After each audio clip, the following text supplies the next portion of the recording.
ఒంటరిగా తీస్తా. ఓకే. హసీద్ గారు హియర్.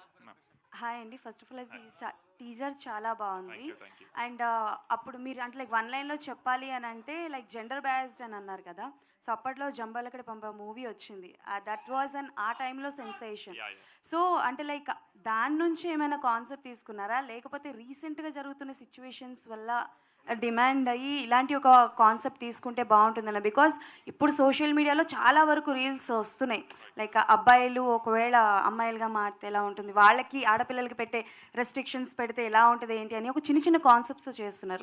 సో జంబలకిడ్ పంబ అనేది అంటే terrific movie for those times. అది ఇచ్చిన ఫన్ ట్రీట్మెంట్ అదంతా ఒక చిన్న హైపోథెటికల్ సిచ్యువేషన్ అయినా సరే, బట్ సినిమా నుంచి అయితే ఇన్స్పైర్ అవ్వలేదు డెఫినెట్గా. సరౌండింగ్ సిచ్యువేషన్స్ ఆఫ్ కోర్స్ దాన్ని కొత్తగా చూపించాలంటే అలా వెళ్ళాలన్న దగ్గరే మాతృస్వామ్యం ఇవన్నీ వచ్చున్నాయి అంతే.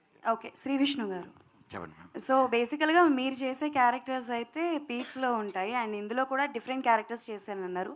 బట్ రీతు వర్మ గారు అండ్ అలాగే మీరా జాస్మిన్ గారు, వీళ్ళిద్దరిలో which one is your favourite and ఎవరితో చేసినప్పుడు కొంచెం టఫ్ అనిపించింది? యాక్చువల్లీ రీతుది నాది ఫస్ట్ సినిమా ప్రేమేష్ కాదులండి. మేము ఫస్టే మా ఇద్దరు లాంచ్ ఆ సినిమాతోనే. సో రీతు నాకు అలవాటే. మీరా జాస్మిన్ గారు అన్న తర్వాత ఆవిడ నేషనల్ అవార్డు విన్నర్. సో అది కొంచెం వెళ్ళే వరకు కొంచెం అంటే నేషనల్ అవార్డు విన్నర్తో చేయటం అంటే కొంచెం ఒక కంగారు ఉంటుంది కదా, ఎలా ఉంటుంది ఏంటనేది. బట్ అందరికంటే ఎక్కువ అప్రిసియేషన్ ఇచ్చింది నాకు ఆవిడేనండి. సో డెఫినెట్గా ఇద్దరితోనే వర్క్ చేయడం వెరీ హ్యాపీ. మీరు వేసిన ఈ 5 క్యారెక్టర్స్లో which one is your favourite one and you're enjoying a lot ఆ షెడ్యూల్ చేస్తున్నప్పుడు? కానీ అన్ని క్యారెక్టర్లు చెప్పాలంటే, కానీ ఎక్కువ కష్టపడింది బాబుబోతికి.